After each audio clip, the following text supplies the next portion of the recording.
behalf of Namita Gokhale, William Dalrymple, and all my colleagues at Teamwork Arts, welcome back to JLF's Brave New World Season 2. Our magazine partner for the series is The Week, Journalism with a Human Touch. Those of you who missed our earlier session today, Virtuoso, V. Sangvi in conversation with Pragya Tiwari, you can catch this on our YouTube channel, Jaipur Litfest JLF, or on our Facebook page, JLF Litfest, as well as all of our earlier sessions, and of course our sessions from JLF at London. Our next session today is Three Women, Lisa Taddeo in conversation with Ira Trivedi. Lisa Taddeo's latest book, Three Women, is a worldwide sensation which explores the intricate depths of the female heart and all its passion, heartbreak, and intimacy. The book chronicles the emotional lives and loves of three American women with diverse backgrounds from three different regions of the United States. Conversation with author Ira Trivedi, two-time Pushcart Prize-winning author and journalist Taddeo discusses the grim truths about desire and power and how we perceive women. Lisa Taddeo is the #1 New York Times best-selling author of Three Women and a two-time recipient of the Pushcart Prize. She's a columnist for the Sunday Times in London, and her debut novel Animal and short story collection are forthcoming. Ira Trivedi is a best-selling author and yoga acharya. She has written 8 books, including fiction, non-fiction, and children's books. Her book, India in Love, Marriage and Sexuality in the 21st Century, is a landmark book on India's new social revolution in marriage and sexuality. She is the founder of Namami Yoga, a charity that teaches yoga and life skills to underprivileged children. Please do remember to ask questions and comment by typing it into the comment section below, and we will ask these of our speakers. In case any of you drop off due to bandwidth issues, you can find us on our Facebook or YouTube channels. Ladies and gentlemen, Three Women, Lisa Taddeo in conversation with Ira Trivedi. Lisa and Ira, welcome to JLF's Brave New World. Over to you. Thank you, Sanjoy. Thank you, Lisa. It's such an honor and a pleasure to have you here. There's no better way to spend a Friday night than to spend it with one of your favorite authors over Zoom, right? So this is a real dream come true. Absolutely, and it's a pleasure to meet you. And thank you, Lisa.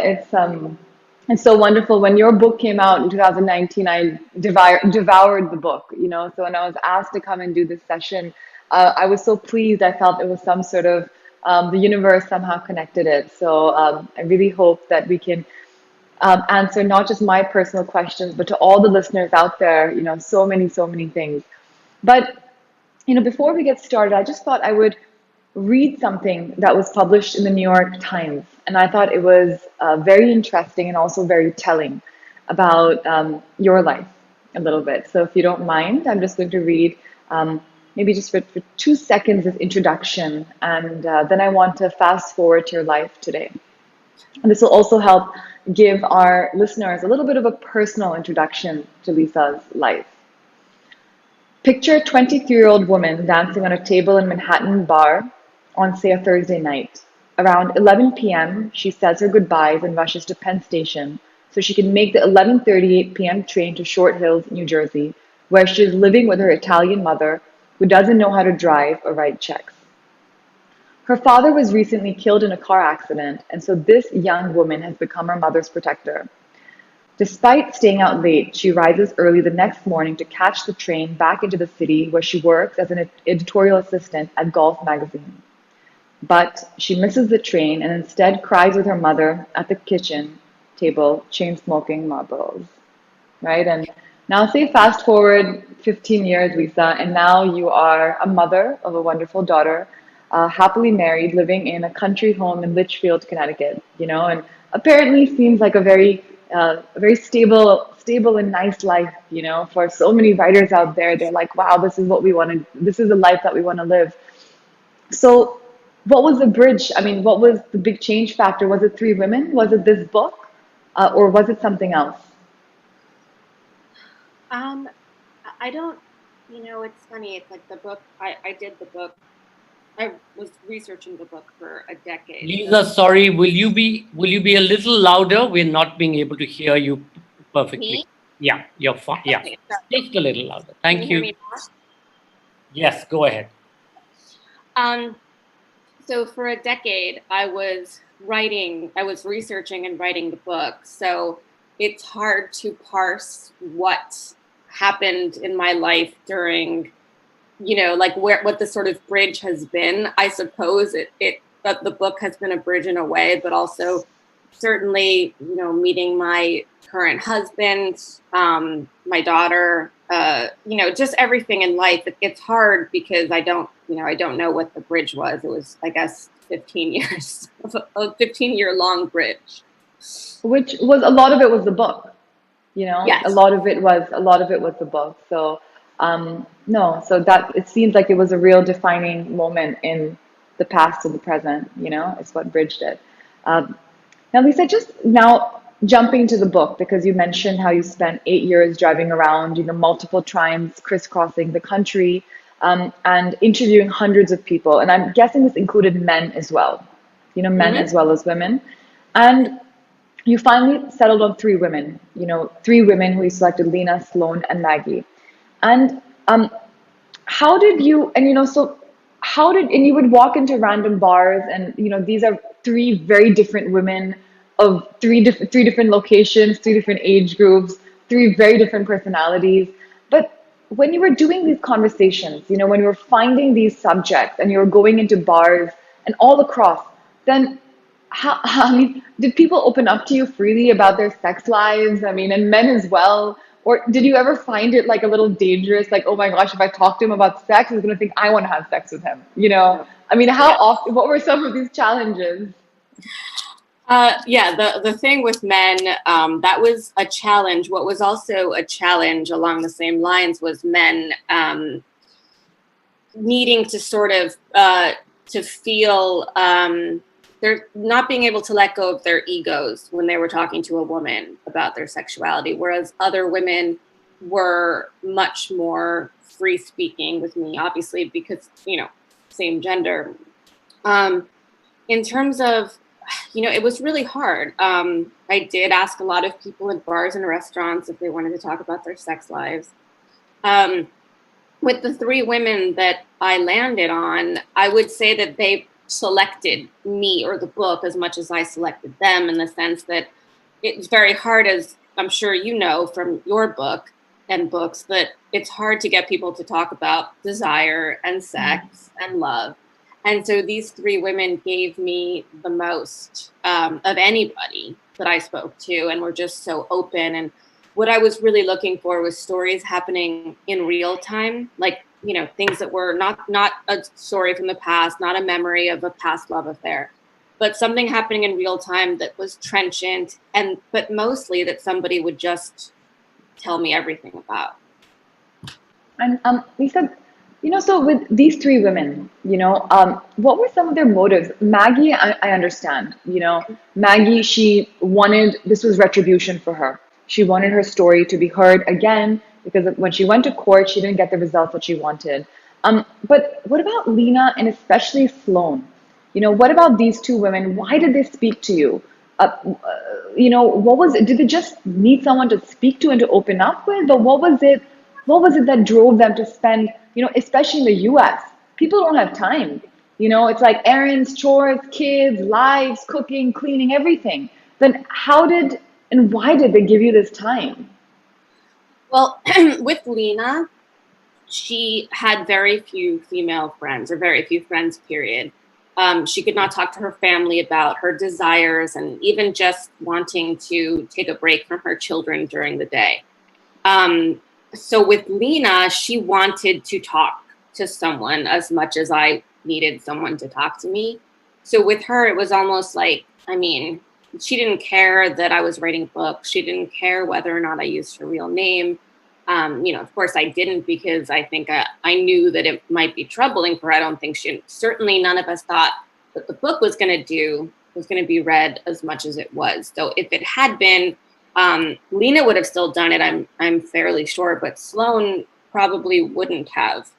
Um, And as you say, it was the most difficult because it was interesting, and I never we were I'm friends. I would consider myself a friend of all these women, and I'm particularly close to Maggie. But Sloane, we talked, and it was freeing for her to talk because it was an anonymous conversation with someone who wasn't judging her and somebody who didn't know all the people in her life, so she could feel free to discuss her life. So she liked doing that, but she was certainly the person who was the least motivated, I guess, to be written about. And yeah, Sloane is today, I've read here or there in some of your interviews that she, the book may have gotten her into a little bit of trouble even because she comes from a smaller place, and a smaller community where she may have been recognized. But do you still have a relationship with her till today? Yeah, we haven't spoken in a month or two. So yes, we have a relationship. We're fine. I just, it's a situation where, if we had known the book was going to be as widely read as it was, I probably wouldn't have put Sloane into it. Yeah, no, that's wonderful. And what about the men? The men of these women. Did you spend time with them too to get to, because in the book, they're it's as if you have spent time with them, right? You're really to all our listeners out there, Lisa's book, even though it's nonfiction, it reads like real fiction. It's such a vivid read, and that's what makes it so wonderful. So, what was it about? Did you spend time with these men? I didn't spend that much time with them. The one that I was really wanting to talk to was the teacher who was Aaron Nodal, who had the alleged affair with Maggie, the underage girl at the time. So I tried to contact him numerous times, phone calls, emails. I faxed his lawyer and called his lawyer. So he never responded, which was, I did want his side because that was a public, he was, it was public record, and I wanted that I thought it was important because I was using his real name. But with the other men who I did speak to and, talk to mainly through the women, I never really spent time with the men by myself. Because what I realized fairly early on was that these women had stories that the men were not a part of in their heads, and to sort of bring the men into it in any kind of a real way would be giving the men their voices when it wasn't about them. Okay, that's very interesting. And it also speaks of your ability as a writer because you've described them as if you really do know them, so that's wonderful. And now, last question about the book, because I want to move on to your own life and also to your writing process, which I think would be fascinating for for all the listeners here and for all the aspiring writers who are joining in. Um, you know, Lisa, so much of the sex in the book was violent, and honestly, when I was reading the book and after the book, it's like, I never want to have sex again. I don't want to ever have sex because this sex seems like a violent thing, it's a violent thing that men are doing to women. And this is what sex seemed like.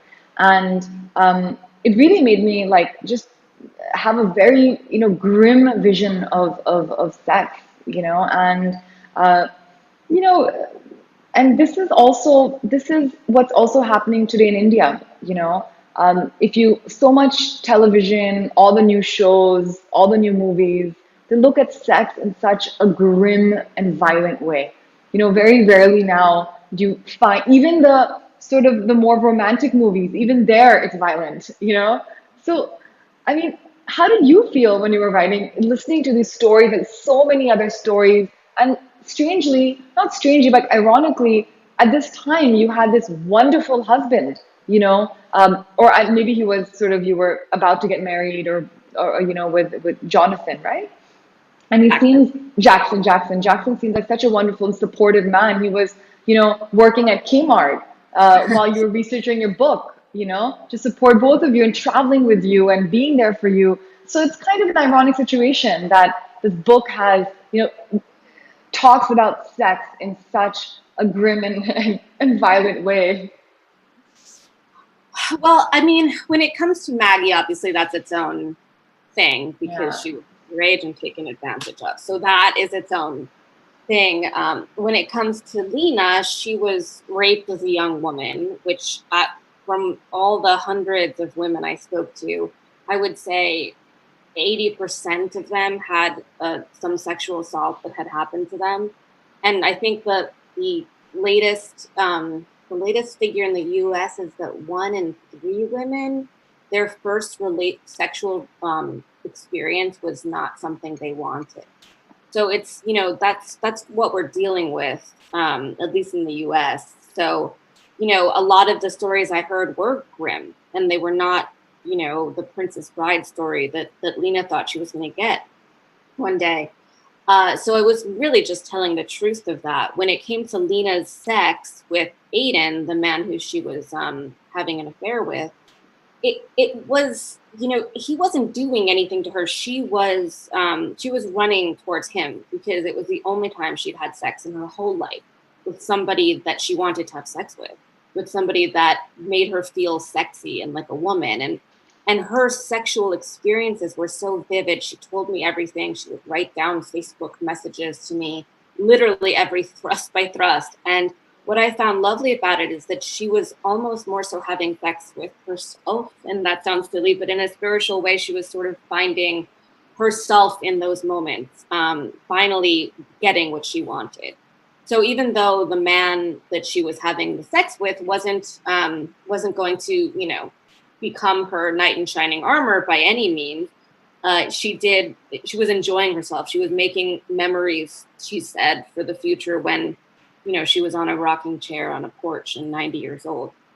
And when it comes to Sloane, Sloane's, I don't think there's violence in Sloane's either because, obviously there's some violent things that have happened to her, but with her current sex life and the one that I wrote about in the book, she has sex with her husband and enjoys doing that. And they have sex with other people, and sometimes she has questions about it. And she was at a crossroads when I met her, which was very interesting to sort of see her parse everything that she was feeling.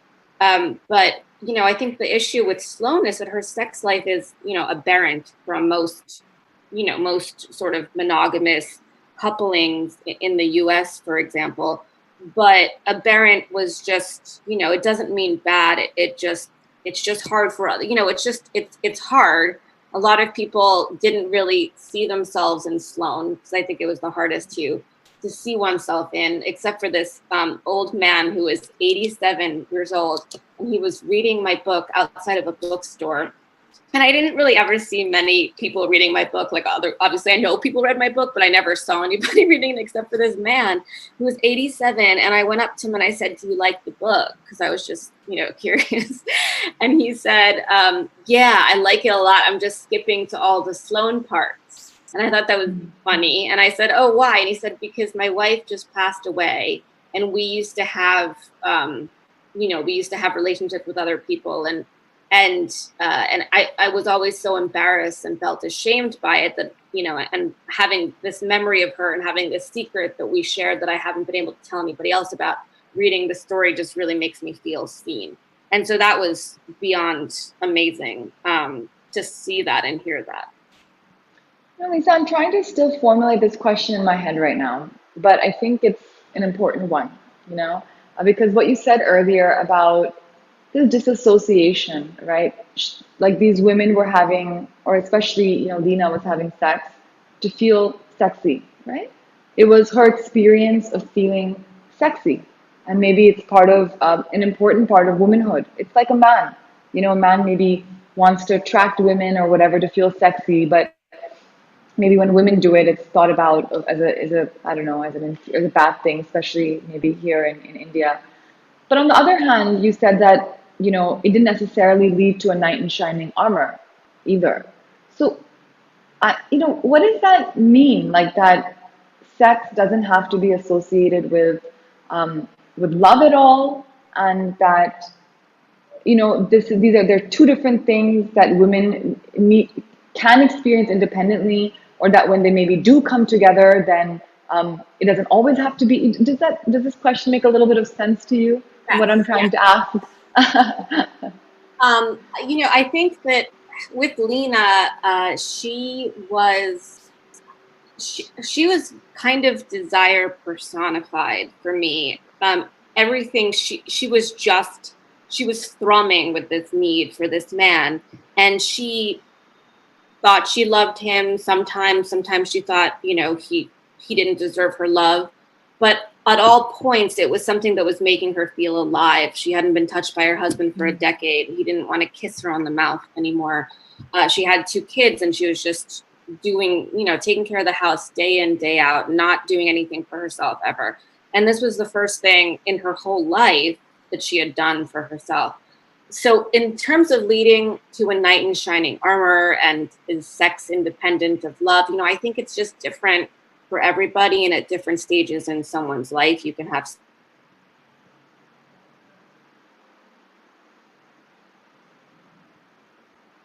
sex because you just want to have sex with some sex and I just think it depends on, it just depends on where we are in our lives, who we're with, and what we want. All right, that's good to know. I'm glad that you answered that question, which was a slightly wobbly question, really well. Thank you, Lisa, for ironing that out for me. Now, Lisa, going back, to your own life, sorry, I think we have a little bit of a issue. Sanjay, could you tell me if it's my internet or Lisa's?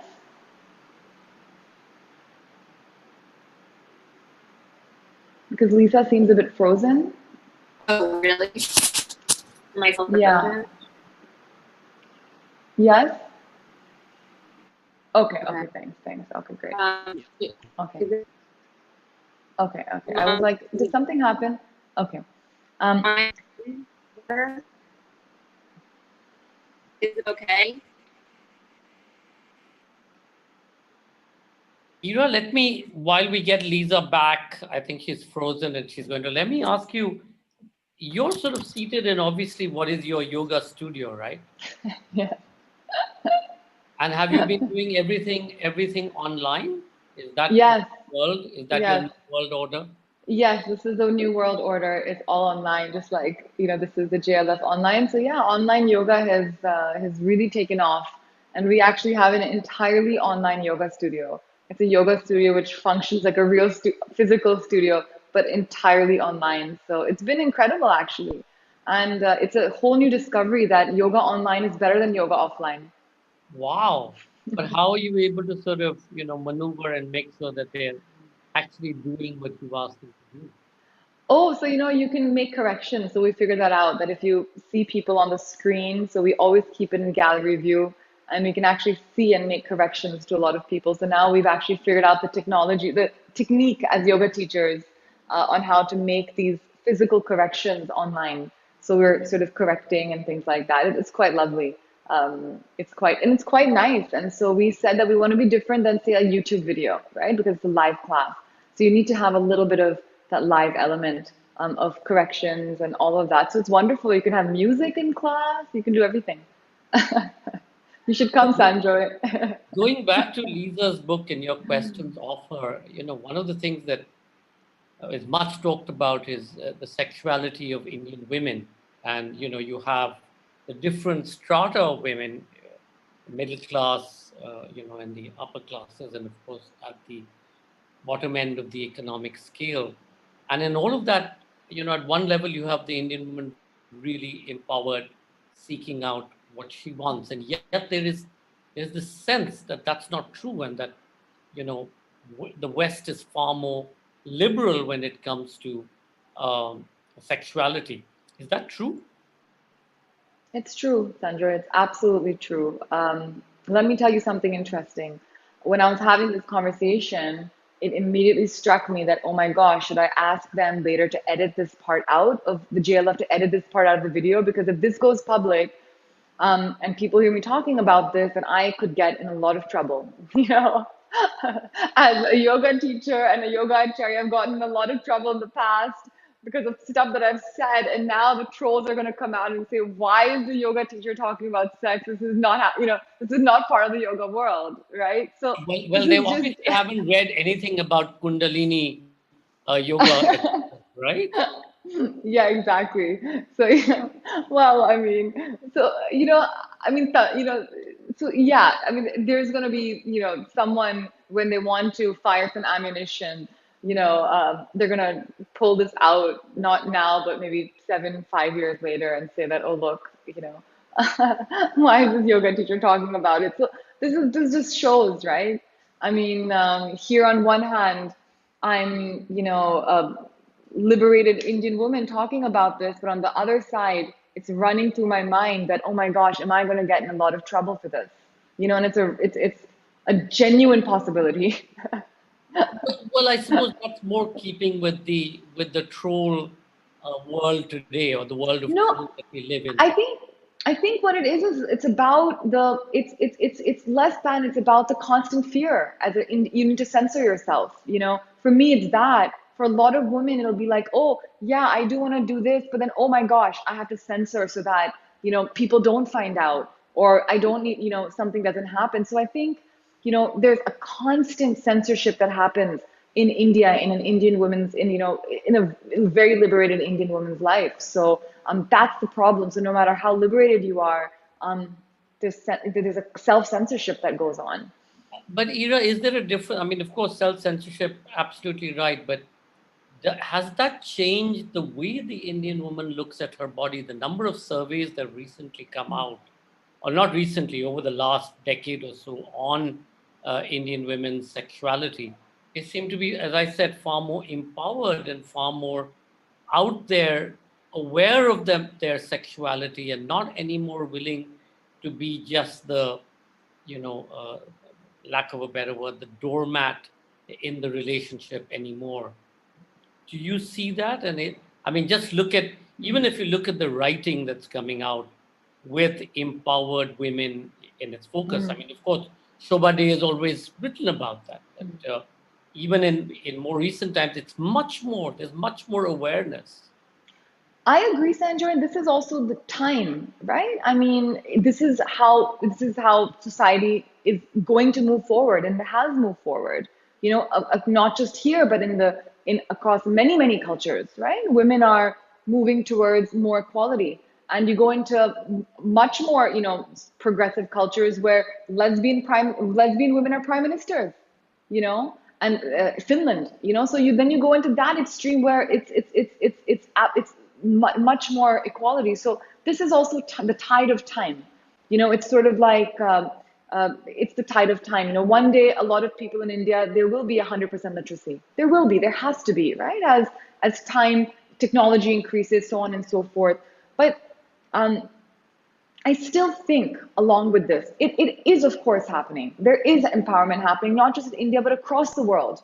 Maybe some small zones here and there where there's extreme, Islamic, whatever, where like, there's ISIS or whatever, and then women are all put, and these are small scenarios, right? Isolated scenarios. But in general, we're all moving forward.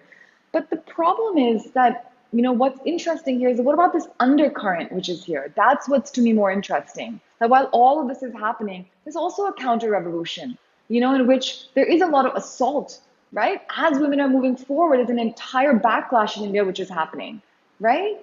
So much more, sexual violence, rape, all of this stuff is going on because women are progressing forward, right? So this is the thing that we need to think about. Yeah, isn't there a sort of dichotomy there? Because on one hand, if you look at Indian mythology, or even look at the Hindu, the goddesses in Hinduism, there is so much of the Devi worship, not just the Lisa's Oh, back. Lisa's back. Welcome back. Yay. Oh, fantastic. Welcome back. We're having a rainstorm and my internet just completely went out. I tried to put on my phone. I was like going, and I felt so. Anyway, No worries. Welcome back. I'm going to just complete my question to Ira and then let you both at it. I was saying to Ira, Lisa, that in India we have such a strong tradition of female worship, whether it's the Chausat yoginis or later the Devi Puja. Devi means the goddess, because of fertility, etc. And you start and end all your rituals with that. Given that, why is there such a dichotomy on you worship the goddess and the woman and the women, the feminine energy or the feminine, and yet you have this kind of violence against women? And what's the dichotomy there? So answer that, and then back to you and Lisa. I'm going to hop off. It's simple, Sandra, because it's an incredibly patriarchal culture. It's incredibly patriarchal. And this is symbology. How often do we translate this into real life?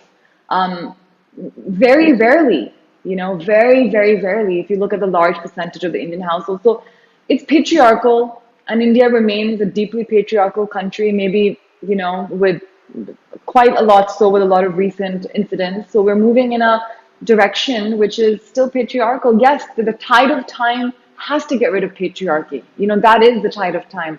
But, there's a lot of other issues that we're contending with. But anyways, let's move on to Lisa's book now. Okay, so yeah, all of this stuff makes me feel upset. Lisa's book makes me feel more joyous. All right. So, Lisa, you had mentioned that all through college you had a boyfriend, right? And that you'd sort of missed out on this frat sex, free sex. Do you think, I've read this in a couple of interviews, do you think that is important for sexual discovery? I mean, do you think that young women should go through their process, have multiple partners? In India, still till today, a lot of women are virgins till they get married. Still that is it's changing, and there is a sexual revolution, but that is still something which is it's done. But how important is this? For me, it wasn't so much that I needed to have more frat sex or any frat sex, period. It was that I had just had one boyfriend who I was fairly sure I wasn't going to stay with. But because I had lost my parents, it was difficult for me to sort of extricate myself. And he was a very kind person, and he's still one of my best friends today. So when I look back, I guess what I meant by that is not actually having missed out on specific sexual interludes at frat, houses.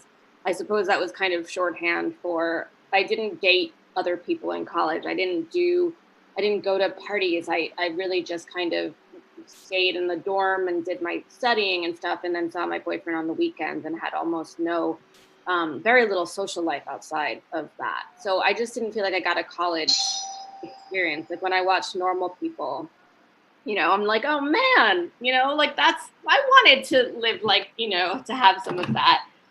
So that's no, I do not think that young women or anyone needs to have a certain amount of sex. I think whatever amount that you want is the amount that you should have. But often we don't know what we want until we look back and we're like, oh, I didn't do enough of XYZ, or I did too much of XYZ. Oh, thank you for that. No, I'm glad. And okay, there's a last question about the book, and then I want to move on to your processes as a writer. And I really, when people ask me this question, I'm always like, man, I don't want, this is such a hard one to answer, but I'm just going to ask it anyways. What was the one thing, if you can just nail it down, one thing that sort of, writing this book that you really think, that you learned on a personal level from these multiple interviews that, not as a writer or not anywhere, just on a personal note as a woman. What did you learn? Well, one of the first things is that everybody was having more interesting sex than I would have expected. People who a teacher I was interviewing who at first seemed so buttoned up, told me some of the things she did on the weekends, and it was just not shocking. It was not that but I was just like, we have all these expectations of people that are not right, but we just, judging books by their covers, etc. And so I did, I had to get rid of a lot of that, my own expectations and judgments and preconceived notions of people. So I found that often we are completely wrong about who we think someone is, because it's easier for us to sort of put people in little cubby holes so we can move on and be like, okay, that person's selfish. Now I'm going to move on to, you know, I don't want to be, but then as you move on, you start to see that, you know, okay, that person's selfish, but that person's selfish because XYZ happened to them. And what they want is to be, that was the main thing I learned, that everybody wants to be loved. You know, everybody. There's nobody who doesn't want that. There's nobody who doesn't want to be loved for who they are. Even though we try to be other people to feel loved, we want to be loved without trying to be someone else. Thank you for that. And now, since we're 5 minutes away from audience questions, I want to just go to your writing process. You know, I think, Lisa, a lot of aspiring writers here would love to hear this. You know, when you were set out to write this book, I know that Thy Neighbor's Wife was on your editor's mind, at least. And Gates Elise, he writes, you know, he keeps notebooks, right? Apparently that's sort of his process, I've heard, is to write everything into physical notebooks, and apparently he's got a lot of them. So what was your process? Did you record everything on your phone? Did you take notes? Like, how did you, you know, 8 years of narrative, how did you record them, write them? And this is something I'm sure many writers would like to know. Well, I had a tape recorder, not just for when I was talking to people, but also to just talking to myself to make notes. Like if I was with Lena, you know, I would just kind of make a note, and she would, you know, I would do it in front of her. And sometimes I would kind of walk away and just do my own notes. Often what I did is I would write down on my phone. I would email myself. Like, I'm sure, you know, there's all sorts of notes applications that people far more technologically savvy than me use.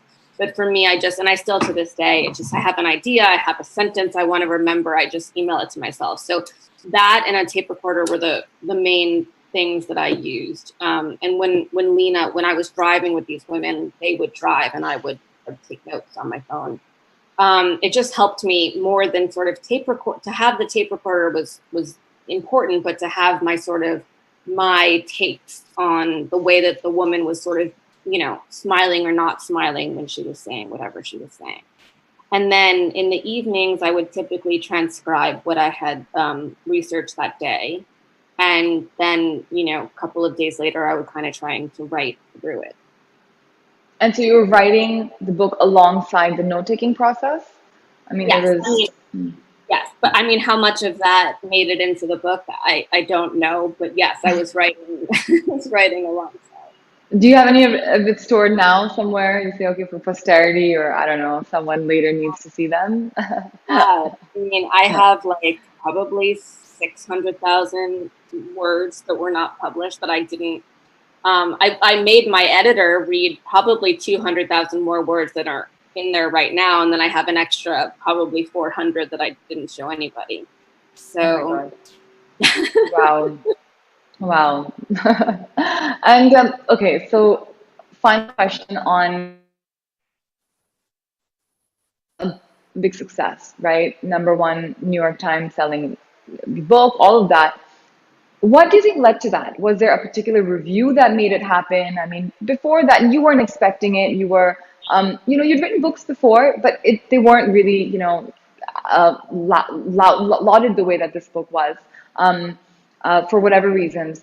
But how did that, I mean, what was it? Was there anything that happened? Did some celebrity tweet about you? Did someone read the book? You know, what happened? You know, what was the magic that made it just, you know, or was there anything? Well, it was my first book. So I think, you know, I think like anything that is a success or a failure, it's a perfect storm, right, of a million different things. I think that, you know, there were people like, you know, Dave Eggers was one of the first people. I sent handwritten notes to a bunch of writers that I respected, and I thought no one was going to write back to me. And then I would get these notes back from people like Dave Eggers, who I didn't know, and Elizabeth Gilbert, who didn't even know who wrote it. She just found the galley in her mailbox, and it was like she would just wrote to an editor and said, I don't know who wrote this, but, you know, I want to talk to the writer. So there were a lot of things like that that were just wonderful people that I respected. And then, you know, Gwyneth Paltrow posted on Instagram the book, and all my friends from high school I was at a friend's birthday party and I just had all these messages, and I didn't know what was going on. And then I looked and it's like, Gwyneth Paltrow. So, that was not, everything was nice. Everything was great, but I did not expect any of it. It shocked me. It's still shocking when I kind of look back on the past year and a half and the past decade. It doesn't really, the two things don't really link up for me. Well, it's always a blessing, I guess, right? That's how blessings come. So, okay, now heading on to questions. Let's move on to audience questions. I had one more, but maybe if there's less audience questions, I'll ask my personal question. But let's move on to others. So Sumit Daya asks, unlike with Sloan and Lena, the identity of Maggie Wilkin has not been ghosted. Did reporting, researching, and writing her story without that anonymous tag change the way you wrote? And was there any sense of pressure you felt when presenting her story? A really good question. Yes, there was more. I mean, I had pressure with each of them because I wanted to make sure I did right by their stories and by their voices. And I sent the book to each of the three women before it was published, and so that they could make changes and take things out and add things. And what was really interesting is they didn't take anything out for the most part. They just added stuff or corrected me on things that I hadn't gotten precise. So that was quite amazing. In terms of Maggie in specific, I was concerned the most about her, not only because I was naming her, but because of what she had gone through and, just any kind of retribution. She had already suffered so much from people calling her names and such. And I was pretty sure that the book coming out would be different and better for her than the media that had sort of the local media that had misused her story and misrepresented her. So I told her when we were talking, I said, I don't know how this is going to go. It might be great. It might be terrible. And I just don't know. But my hope is that more people will believe you than the ones that did not in your town. And in fact, what happened with Maggie was the best thing in the sense that hundreds of women, young women mostly from across the world, have written to her saying how she's helped them get through their own pain and fears. And Abby Wambach, who was Maggie's hero, posted a picture of herself reading three women on Instagram. And I wrote to Abby Wambach and I said, "You're Maggie's hero." And she publicly wrote back, "Maggie's my hero." So things like that happening were, I was so worried about Maggie, and the fact that it worked out in that way thus far has been the greatest gift from the book for me. Thank you, Leah. That was wonderful. Next question. Twinkle Sharma asks, when you were researching and interviewing these women, how did you go about working with them in a practical sense? How did you stay out of their lives and also avoid becoming over-friendly? That's a good one. Mm-hmm. It was a fine line, one thing that I was very, very strict upon for myself was I never gave them any advice. I didn't want to change or affect the trajectory of their stories in any way. Because I was writing about them, it wasn't so much about my research or my book. I just didn't want to have any effect on a person's life. I just didn't. Another reason for that is every single friend I've ever had, they ask for advice, but they don't actually want it. And they might say, "Should I text him back?" And I'm like, "No, definitely not." And then the next day it's like, "I texted him back." So you just can't, people don't usually actually want advice is what I've found. But with Lena, who would ask me for advice, I would often just say, "Well, this situation happened to me and this is how I handled it and this is how I felt. I don't know what you should do, but I'm here to listen." In terms of becoming friendly, yes, I care very much for all three of them. I think I would be a sociopath if I just after 8 years was like, "Okay, all done." I care about them. The friend aspect was always there, but it was also always me asking them questions. Very rarely was I talking about myself unless they wanted me to. I wasn't, I wanted to share about myself in whatever way would help them, but it wasn't about me. So it was kind of like a one-way conversation in that sense. So the aspect of friendship was not in the way as much as one would think. Next question. Kiara Gupta asks, while you were researching the book, did you notice any generation gap when it comes to desire? I've been thinking about this ever since I read your book. Yeah, I mean, definitely. I think that we, younger women, younger than me, women in their teens and early 20s, are certainly more sexually. They feel more, I guess, confident in doing what they want and having sex with whom they want. And then there's also obviously like what's going on in our world, certainly what's going on in our country. We're having a lot of going back in time. So there's certainly a lot of that. I did find generational changes. I mean, differences, obviously. I think there was one woman that I was profiling who was in her early 70s, and the way that she looked at sex and the way that she, things like, why would you give away the milk or the cow when you can get the milk for free, etc. So, younger women didn't really feel that way as much. However, everybody felt a certain amount of heartbreak and passion. And that was almost always the same. Robin Lane asks, the depth of the events described in the book traumatized me on so many levels. Were you present during any of these events? Or is it the reporting and writing skills of yours which made it look and read so real? You did mention, Lisa, that all of this was happening real time. Mm-hmm. With the things that had happened in the past, with Lena's rape, for example, often they had very detailed diaries. Maggie certainly had incredibly detailed diaries. Lena did as well. And they were much like with Maggie in particular. And I remember that from being her age. She remembered every single thing about the things that had happened with the teacher because of how much she cared for him at the time, or how much she thought she cared for him. And she remembered the color of her shirts. And, we would go over the same question and the same, for example, the night that she was in his home, I would ask her, what shirt were you wearing? What was the color? Where did you get it? How did you feel about yourself when you were wearing it? Did you try anything else on before you tried that on? What did he smell like? What was he wearing? What was the lighting like in the house? So I would just ask, when you are spending years with somebody, you ask them everything. And I did that because I wanted it to be as specific and real and as much as their memories could allow as possible. Great. Now, Meenakshi David asks, we'll keep this as the last question. Judgment is such a heavy word when it comes to sex life and desire, especially that of a woman. The book has changed the way I used to perceive the subject. You can't really judge until you know the story behind it. What are your comments on this?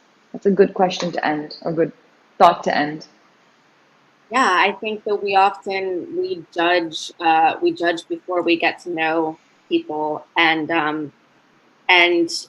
I think that that's one of the things that people have said. What do you hope your book has done? And I do hope that it makes people think about finding out what someone's history is before they sort of condemn them for their present, and also that we're not responsible for other people's lives. What someone's sex life across the street should not be our judgment. We should listen to the person across the street if they want to tell us about it, but we shouldn't, whisper and make judgments. And one of the main things that I think is really important to keep in mind is that with the Me Too movement, we have had obviously such amazing gains, and we've made such amazing strides in the way that we accept or don't accept things that men have done to us.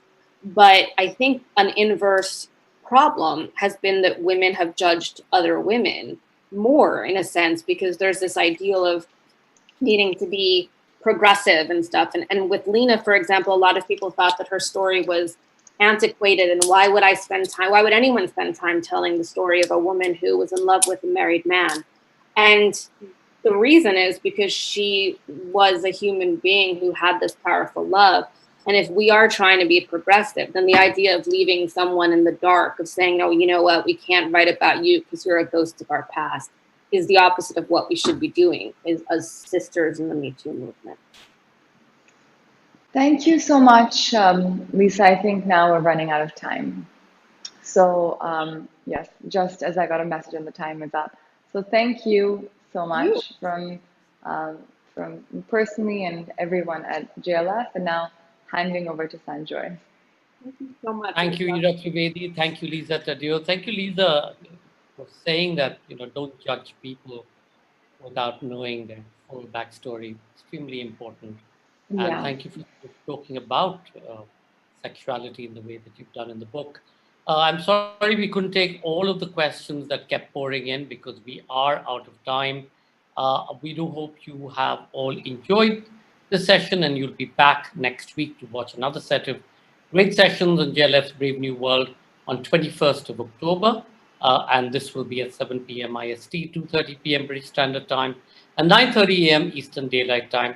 For those of you enthused, please do watch India by the Bay, Hong Kong, which continues tomorrow and day after.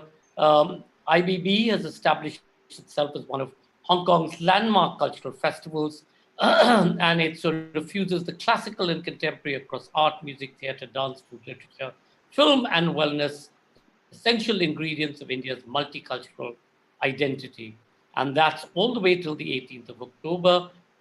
Tomorrow coming up, we've got Music East and West, a legacy Shubhendra Rao and Saskia Rao, the House in collaboration with Tisho Manchuing. And then the day after, we've got Churchill Hero or anti-hero Shashi Tharoor in conversation with Bukalika Banerjee. And remember, on Sunday the 18th, we also have our marathon fundraiser gala, I Believe Art Matters, raising resources for artists and artisans across the country devastated by COVID-19. It's a 6.5 hour special marathon run with some of the biggest stars as well across music, theater, dance, literature, film, and hosted by Shabana Azmi and Manoj Bajpai. So catch that on the Give India or Teamwork Arts Facebook pages. And do remember, please donate. There is devastation across the sector, and artists and artisans need your help, and they need it now. Stay well, stay safe. See you soon.